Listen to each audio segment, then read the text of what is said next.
Аз съм. Той се усмихна. 60 стотинки. Толкова му струваше това, с което щеше да я унищожи. Фантазията в болното му съзнание разиграваше сценария стотици пъти. Става дума за наистина жесток садизъм. Рязани са ръцете и краката. Четеше учебници по анатомия, за да знае как да причини максимална болка. Не искаше да я убие. Искаше да страда.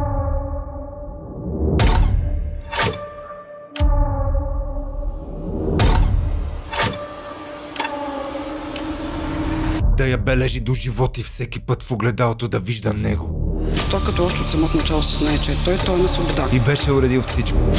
Ченгета, прокурори, съдии. Който е задържан за 72 часа, а след това е бил пуснат. Лека телесна. Законодателя го квалифицира като лека телесна повреда. Нямаше какво да стане. До втория етаж е слизала и там имаше кръв. Но тогава нещо стана. Стана България.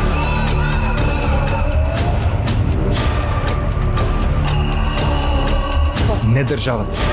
Народа. Че в нашето общество няма място за такова нещо. Но по-важното. Стана самата тя. И се изправи от пепелта на мъката, за да каже, че е жива. Че я има. Че ще го живее този живот. Ако ще да е на пук.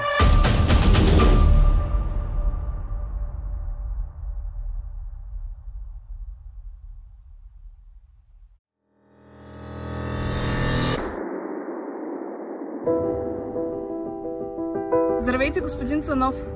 Привет и на всички зрители на канала Цанов напред и нагоре. Ние сме семейство Михови и решихме на нашата сватба вместо цветя да се включим в една добра кауза. Благодарим на господин Цанов, че ни свърза с бащата на малката Кристин. Надяваме се, че с нашия малък жест сме вдъхнали малко надежда на това семейство. С теб сме, Криси! И не забравяйте, доброто е заразно!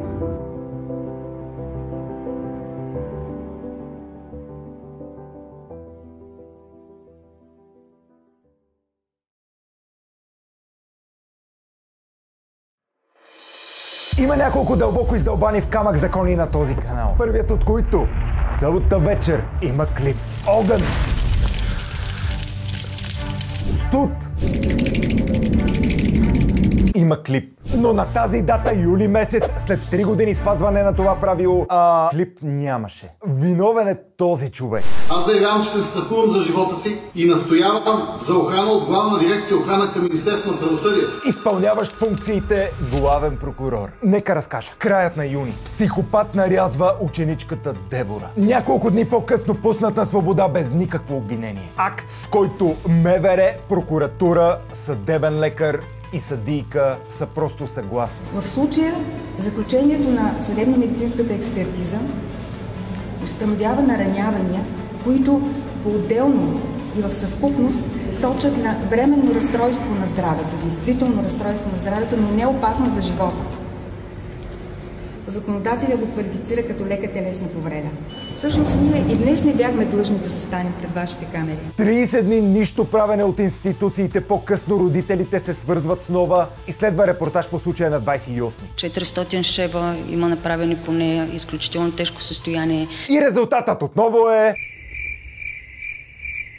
никакъв. Няма задържане, няма арест. 29. Свързвам се с майката Ивелина, а пратените и на зверството снимки са толкова ужасяващи, че дори цензурирани пак са ограничавани от социалните мрежи. Дълбоки до месо разрязвания по цялото тяло, смазан нос, остригана глава. Но правя и друго. Събирам екип. Психологът Тодор Тодоров е готов да участва безвъзмездно. Адвокат Киров, с който се запознах по време на случая с чеченеца, дори не изчака да доразкаже историята. Преди да каже твърдо "вътре съм", безвъзмездно. Същото важи и за бизнес дамата Мария Бонева, чиято лична история не е много по-далеч от тази на самата Дебора. Отделно, с мен се свързват лазерен център, готов изцяло безвъзмездно да поеме лечението на раните на Дебора. Частна болница готова на същото. А готовност изразява и един от най-добрите реконструктивни хирурзи в България, доцент Лозанов от ВМА. Процедури, които иначе биха стрували десетки хиляди. През това време публикациите събират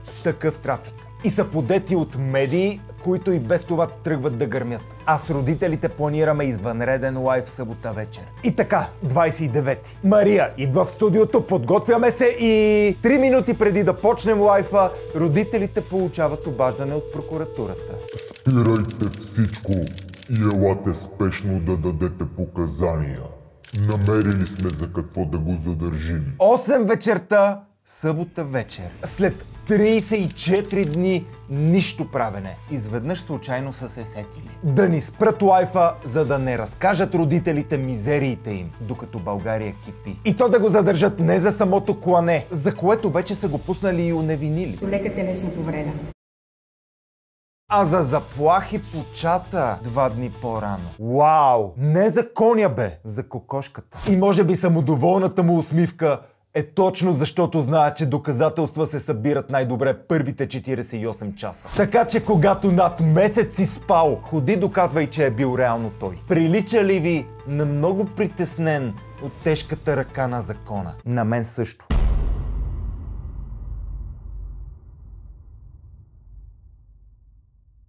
Но вече беше късно. Депутатите се върнаха от морето да си направят пиар. Упс! Депутатите се върнаха от морето да определят, що е то интимна връзка. Понятието интимна връзка влезе в българския закон. Дебора беше точно в интимна връзка. И така 150 на мозъка на управляващите родиха закон, според който интимната връзка започва на 60-тия ден. От поне 60 дни, за да може да се квалифицира като интимна връзка. Но 60-тия ден от какво? Кога да пускаме хронометър? От секса, от целувката, от чата или от интимното изказване на веждичката? Има и сега закон. Учеш месец. Всички събудите да сетят, че 15 години са. Но по-важното беше друго, че народа стана. Не в центъра на София, а в цяла България, така както от десетилетия не сме излизали. За един ден тази страна беше едно цяло.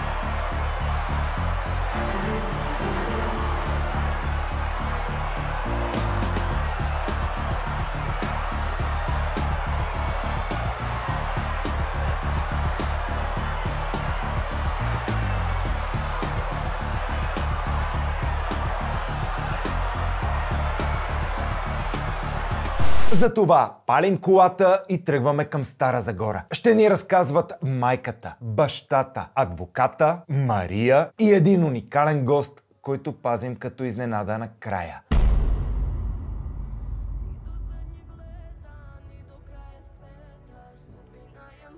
Но най-важното, днес е специален ден. За първи път ще говори тя. Решава да го направи без грим и без дрехи, които да крият белезите й. Днес ще разберем историята на Дебора. Историята на Дебора.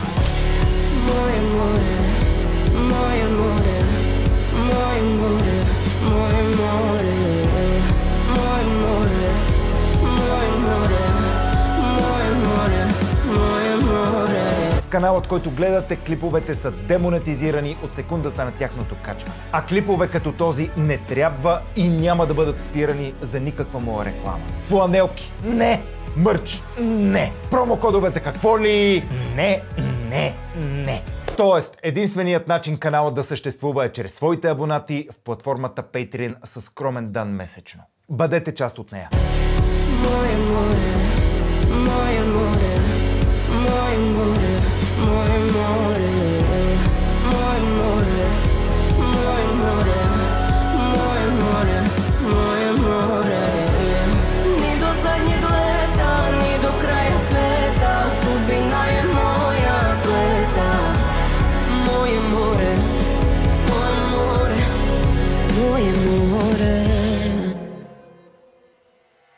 Но нивата на гнусота и падение не са извървяни само от този задържания. Оказва се, че в милата ни родина Има бол оправдаващи и дори подкрепящи това, което е правил. Да си 18 годишно момиче, минало през това и в същото време да четеш за себе си. А мама и тате къде бяхте, че възпитахте такова? Тига стая набедиха човека. Каквото е търсила, го е намерила. Да не се окаже, че и е малко. Нещо не виждам белези. Аз пък го защитавам, пича. Евала, брат. Но едно е с мен да се свърже класния и ръководител с описание, че няма нищо общо с наркотици и проституция. Без да го питам. Сам. Друго е от първо лице да разберем, що за човек е момичето вдигнал България. Не аз да кажа добре дошла, а ти да кажеш добре дошъл, защото се намираме къде? У нас. В твоята стая? В моята стая. Да. Добре дошъл, господин Цанов. Благодаря. Изглеждаш чудесно. Благодаря. Това е първият и единствен път, в който ти говориш и в който искаш да се връщаш към това и да разкажеш. Точно така. Аз съм ви фен отдавна и исках първото ми интервю да бъде при вас. Защо не BTV нова? Така го чувствам. Така ми подсказва отвътре. Имаш ли проблеми с тинейджърс? Ти си на практика още си 18, така да. че още си в края. Не мисля. Нашите винаги са ме насочвали кое е правилна посока и кое не е. И съм се ги слушала. Гледах да се стоя повече у нас и да не излизам толкова. Така се чувствах добре, защото много интриги има, когато излизаш и това е жив пример. Защо правим този разговор в този вид? Без грим, без перука, с белезите показани явно? Това съм аз. Дори да се сложа перука, дори да се гримирам, в един момент аз ще се прибера и отново ще е това. Как се запозна с него? В дискотека се запознахме. Бях клиент на въпросната дискотека. Нямах 18. И той се ме пускаше. Някой беше ли ти казал за него към кой да се обърнеш и че при него ще мине номера за това, че си под 18? Да, познати. Не знам дали е имал или е нямал договор. Аз разбрах от медиите, че е нямал и е работил незаконно. Но в дискотеките не стоят нещата точно така. Ти може да си платиш и да се влезнеш напълно спокойно. Плащаше ли си, за да влизаш при... На мен не ми е искало абсолютно нищо. С други го е правил също? Да, но на тях е вземало пари. Докато при мен абсолютно нищо. Което е първия сигнал, че към теб е имал друг тип интерес. Точно така. От моя клас момиче. Всички под 18? Точно така.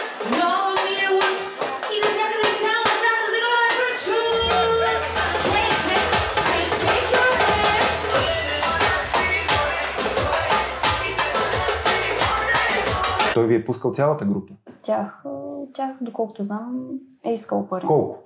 20 лева. 20. Отгоре на входа? Да. Или той вход не е? Имало е, но ти си доплащаш вече като влезнеш. Дали ще минеш и ще му ги мушнеш в джоба, дали в туалетните, ще отидеш да му ги дадеш. Ти казваш, че не пиеш? Когато съм ходила на дискотека, винаги, дори като се танцувам, водата е в мен и... Искаш да кажеш, че ти отиваш на поп-фолк и пиеш само вода? Точно така. Никога през живота си не съм се напивала. Никога. Не съм дишала балони, никога не съм употребявала и наркотици. Никога? Никога. Това е от въпросната вечер на инцидента, когато Деби беше вече обработена, зашита. Аз попитах има ли тест направен с наркотици. Исках всичко да знае. Бяха ли направили? Не. Купихме теста. Тестът е направен същата вечер, който е отрицателен. Аз съм сигурна в детето си, но въпреки това, този тест съм направила... Другата се го има черно на бяло. Да. Това е теста от същата вечер. Тестът е отрицателен, точно така. Аз се съмнявах не толкова за наркотици, колкото за опойващи вещества, с нещо да е била опоена. Всички го правят, защо ти не? Аз съм доста страхлив човек и ме е страх от...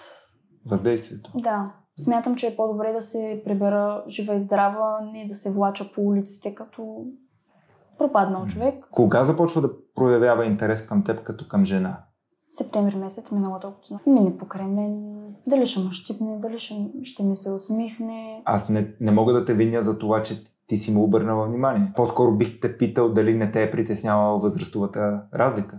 Ти си на тогава 17, той е на 20 и колко? И 5-6? Аз първоначално си мислех, че 21-22. Впоследствие разбрах, че той е по-голям. И защото в коментарите се пише тя какво прави, нали, с женен мъж и така нататък. Аз искам да уточня, че Аз знаех, че те са разведени и ако аз знаех, че те реално не са, никога нямаше да... Тоест той какво ти е казвал? И той ми каза, аз мога да ти покажа документи за развод. И когато ми го каза, си казвах, може би преигравам. Щом иска да ми ги покаже, значи ми казва истината. И казах, окей, нали, не искам нищо да ми показваш. Ти беше ли влюбена в него? Бях. Можеш ли да определиш като влюбена по време на... Да. Категорично.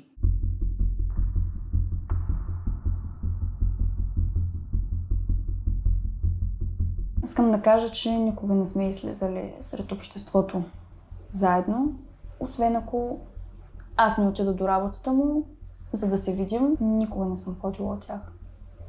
Никога. Което също е друга червена лампичка. Абсолютно, но все си казвах, нали, ще дойде този момент, ще дойде този момент и все не идваш.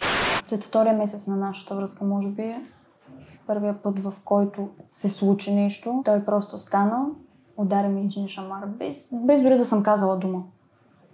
Стана и се тръгна. Всеки път, когато сме се виждали, е имало агресия. Дали... Всеки път това са 4-5 месеца на агресия. Тоест това върху краката ти не е еднократен изблик на агресия, то е резултат от дълго твое търпение с месеци наред.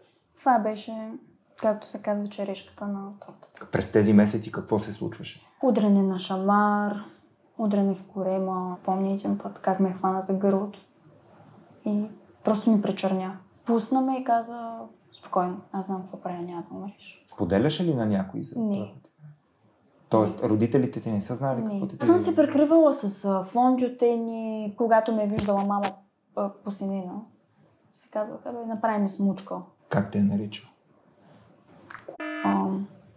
Буклук. Ти си като всички останали набори. Като наборките ми. Тъй като те правят неща, които не са за правене. Беше, няма да се пишеш с този. Блокирай този ми колега. Ти го правеше? Аз го правех. Казал ми какво да обличам. На мен беше забранено да нося клинове. Той ми казваше една жена, която е намерила своя мъж, цитирам, не носи грим. Спрях да нося. Когато сме били у нас, отваряла е прозореца в стаята ми, поглеждала е надолу и ми казваше, няма да оцелееш, има такова... И хидно. Тя е скрила от теб насилието по време на връзка? Да. Аз имам свързване от него към мен, комуникация. Така ли? Да. Тут, че бяхме в мол галерия, да си купим разни дрежки с децата и съответно тя си хареса такава, която и аз си предложих.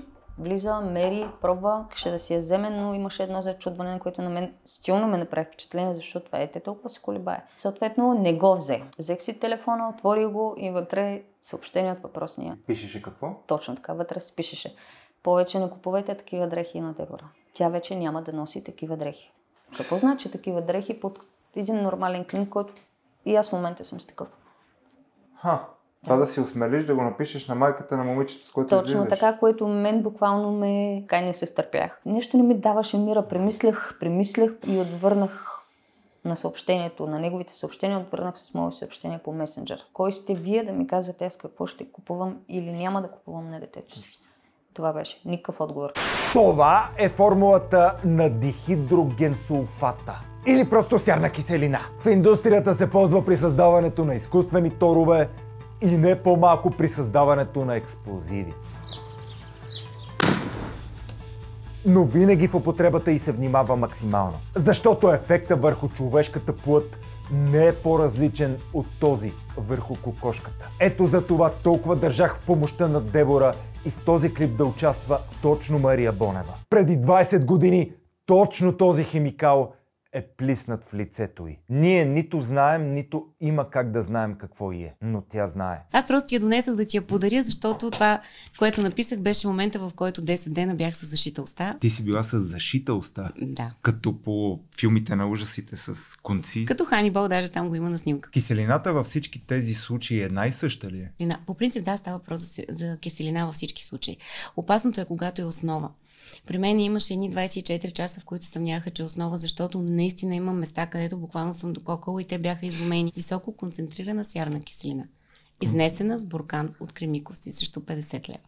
Работех тогава за агенция Мега Талант, която беше на Дарина Павлова. Отваряйки входната врата, чух стъпки за себе си, поместих, защото мислех, че е някой комшия, нали, и просто получих това нещо. Беше 2 стъпла по-надолу от мен и всъщност това беше хубавото, че ме заля отдолу нагоре, не така съвсем директно. Всъщност успях с телефона и чантата да ги хвърля по него и той така залитна и всъщност буркана се счупи. Буркана беше от компот. Тя аз бях с едно черно кожено яке и може би тая киселина вече размазвайки се и почвайки да действа, беше ме омазала се едно бях с катран. Дали хората не ме познаха, аз исках вода и те ме изгоних. Аз в момента, когато ми замириса на разваление яйца, вече знаех, че това е най-страшното. Виждах как съм лилава като пътладжан и само правеше пц и ти излиза месото и кожата. Извинявайте, че... Защо се включи в това нещо? Първо аз много ти благодаря. Някак си го почувствах много силно. Когато я видях за първи път, видях много оплашено момиче, което беше изключително, как да кажа, тя беше много затворена в себе си. Почти не говореше. Хората за мен, Деби, много живно от протеста. И една съдийка сутринта по сутрешния блок се хилеше и казваше: аз работя с първични документи. Много благодаря на всички мъже тук, защото българския мъж не коли жените си и защото българския мъж може да бъде невероятен баща. И това, че има такива идиоти сред нас, не означава, че българските мъже са такива. И много благодаря, че виждам толкова мъже тук, които подкрепят жените си. Няма да забравя никога след протеста. Аз не осъзнавах размера на мащаба, по-скоро на това каква подкрепа имаме. Десетки хиляди хора, над 50 града в България излязоха на протест. Подкрепа и това нещо ми даде надежда. Деби в момента гледа и каза: не съм очаквала толкова голяма подкрепа. Горе главата, момиче, всички сме с теб! Даже ми сподели сега втория път, че нейните съученици са казали: ние няма да правим бал, ако ти не дойдеш. Тя вика: аз не исках да си хода на бала. Кои са най-неверните неща, които си прочела за себе си? Колкото и да отбягвам да ги чета, ги чета. Просто нещо в мен ме кара да ги чета. Четох, че имам силикон, че сама съм се наранила, че съм проститутка. Аз нямам нещо. Нямам общо с това нещо. И сега стигаме до най-трудния момент. Този, в който поисках от Дебора да се върне в онзи ден и да разкаже онзи какво и причини.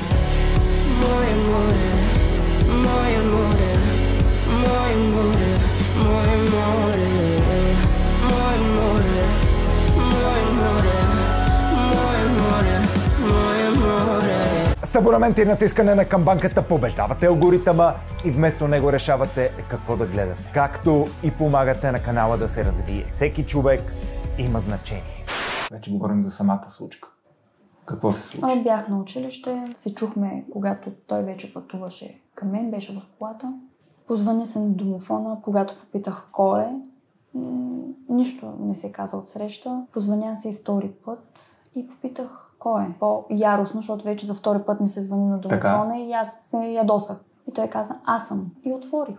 Нали, не съм ставала да го посрещам, просто продължих да се оправям. И видях как се показва синя медицинска ръкавица. Освен, че го чу, видя ли му лицето?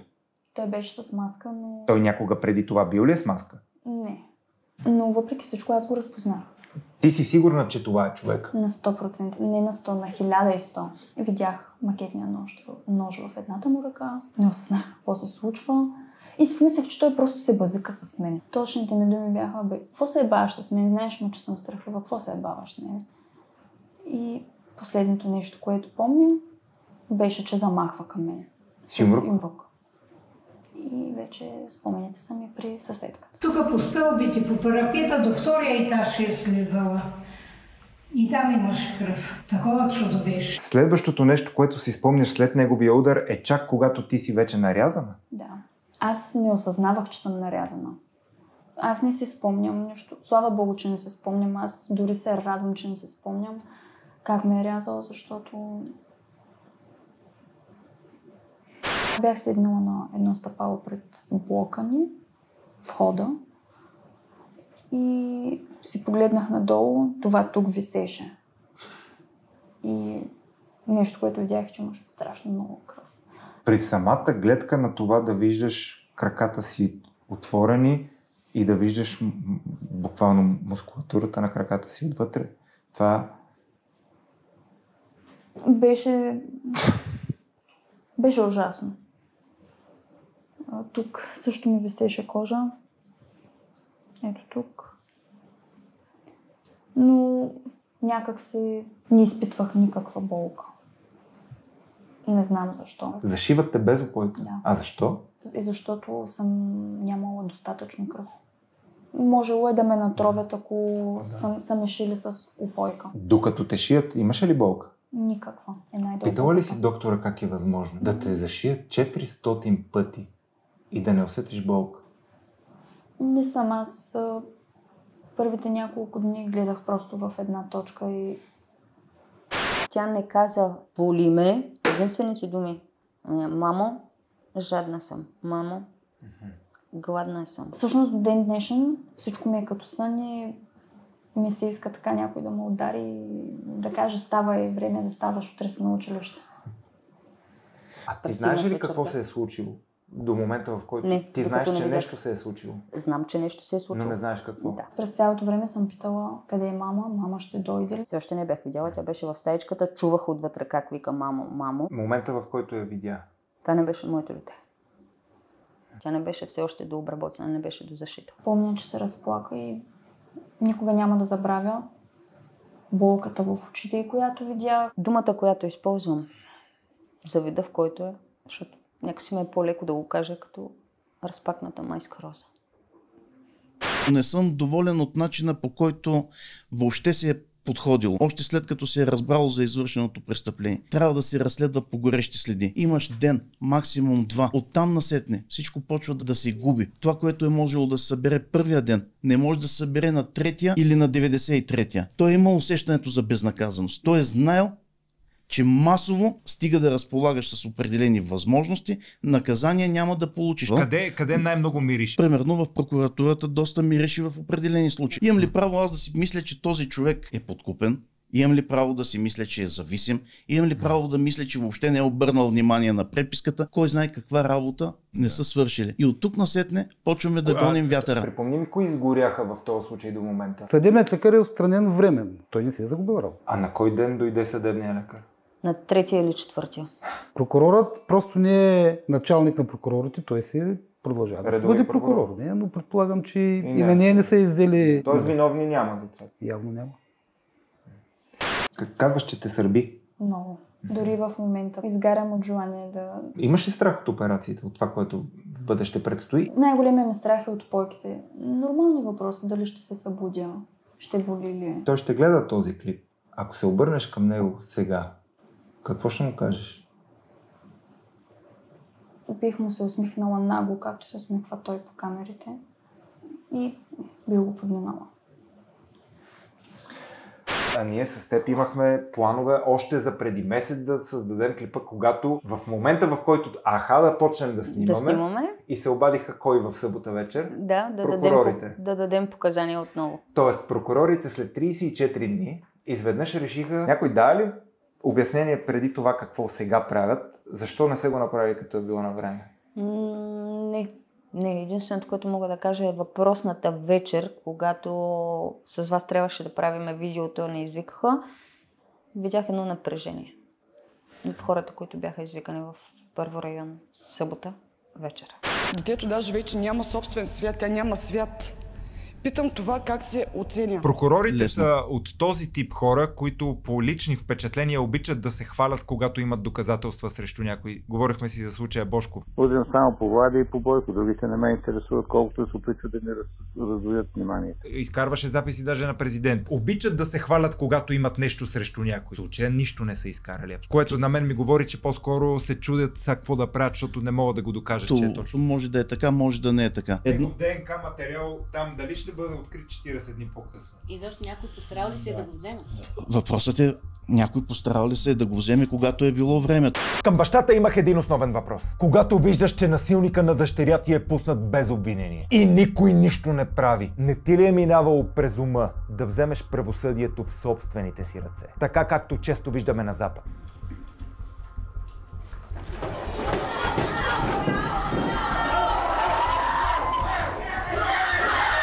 Когато видя, че правосъдие в България няма, минавало ли ти е през ума да поемеш закона в твоите ръце за този човек? Значи, по принцип, дори всеки страничен човек би му минало през акъла. Предположете вие на мен дали не ми е минало. Слава Богу, разумът е надделял. Трябва да помислиш, че трябва да се грижиш за това дете. Още повече аз имам и по-малък син, за когото също трябва да се грижа. Такъв тип хора, да кажем, че го осъждате на сериозна сума. Да, ама на него има един голф тройка и има дрехите, с които се явява на съдебните заседания. И какво от това, че сте го осъдили? Нищо. В крайна сметка идеята е живота да продължи. Той ще продължи, но колко ще е лесно.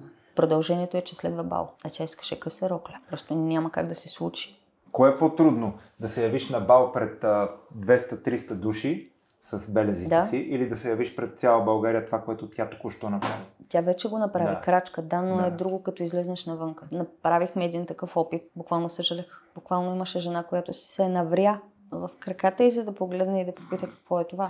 За абонатите в Patreon, благодарение на които този канал е създаден и съществува. Цялата 3-часова версия на историята на Дебора. Всички подробности и без никаква цензура, която тук е необходима. Намериха тези две заплашителните. Те не са само. Защо го траеш? Ма срътваше. Чувала ли си за Стокхолмския синдром? Как беше той с алкохола и наркотиците? Няма и като говорим за скапани закони. Що е то интимна връзка и има ли тя място в закона? Излезте и дайте обяснение на тази интимна връзка. Що е то интимна връзка? Лични, интимни, сексуални отношения. Ще води само до проблеми. Ако са минали 30 дни, какво правят партньори? За нещата, които сънувам. От 2 дена са нови. Сънувах как съм. Трябва да нахраниш добрия вълк. Предупреждавам, че клипът не е лесен за гледане. Здравата тъкан до хубавото месо и в момента, в който кръвне, там спират и след това ти удират гърба. Много изгоряло. Той буквално имаше само тази част. Какъв човек беше Илия Павлов? Сами ще разберете от края на процеса. Илия буквално след 24 часа. Колко струваше да си мис България? А ужасяващите подробности ще ни накарат да се попитаме в каква държава живеем. Имало ли е сексуално насилие? Дали политици имат място на протеста в твоя защита? Това е грижа на политиците към теб или опит ти да бъдеш използвана? И ръката му се движеше в такт.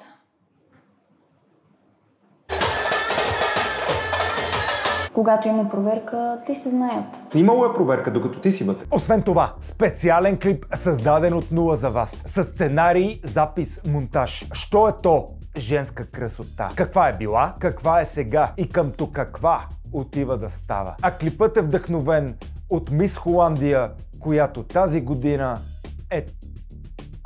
И още нещо. На Дебора няма само да й разкажем историята, а ще пробваме заедно да я променим. Ето как. Moje more, moje more, moje more, moje more, moje more, moje more, moje more, moje more. В този канал се опитваме да направим повече от това просто да разкажем нечия история и оттам отправяй се. Затова създавам план. Адвокат Киров тепърва ще пази семейството юридически. Мария посреща в София Дебора и Ивелина. И започват тур през болниците, докторите и лазерните центрове, предложили безвъзмездна помощ в лечението на раните. Ивелина 3-ти месец не ходи на работа, за да си гледа момичето. И пари в семейството логично не влизат. Напук на по-големите разходи. Затова стойността на нейните заплати ще поемем ние чрез Patreon. Да може да се гледат, докато си стъпят на краката. Тя държи и да се сложат охранителни камери около къщичката, така че когато тръгне на работа, да вижда какво се случва. И там също ще помогнем. Като не изпращайте нищо допълнително. С самия си абонамент в Patreon вече участвате автоматично в тази помощ. Но има и друго. Исках да изпълня една мечта на Дебора. По възможност най-голямата. Ей така, като терапия. И когато попитах Ивелина коя е тя, отговорът беше музиката. Зная, че за теб не си заслужава да пролея и една сълза. Тя иска да пее, а не да плаче. Знам, че сам си ти, сама съм и аз. И има един изпълнител, с който винаги е мечтала да се познава и партнира. Галин. Затова се свързах с певеца и може би най-успешен продуцент в момента. И той не просто каза да, но и създаде инструментал и текст на песен, която да е дебюта й с уреден професионален клип. Тайно го вкарват в къщичката, докато водим разговора и се приготвя да влезе. 5. Това с Галин е нещо повече от просто гъдел и подарък за нея. То е терапия. 4. То е терапия, защото Точно тя така от тук насетне вече има целта си и пътя, реалния път към мечтата първото си. нещо, което се случва, нещо хубаво. 3. Коя професия ще упражняваш, ако зависи от теб? Музика. Ти искаш да пееш? Да. Това е най-голямата ми мечта. А ти си самоук музикант, може Да, да? нямам се на представа от нищо. 2. А има ли любим изпълнител Дебора? Мога да. Откакто се помня, Да. аз съм огромна фенка на Галин. На Галин? Да. 1. А познаваш ли се лично с него? Ходила съм на негови участия, но до там нямала съм. Но е един уникален артист. Имаш ли негова любима песен? Ще остана. За тебе аз ще остана, сам на прага ще застана, ще те чакам и... Галин е влез. Казах, че любимият ти изпълнител е Галин. Да. Обърни се наляво.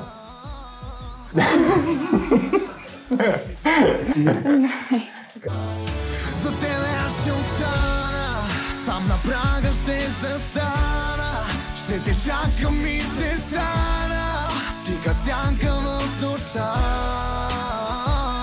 Аз ще остана, да живея ще престана, и какво че като рана ме убива любовта, ме убива любовта.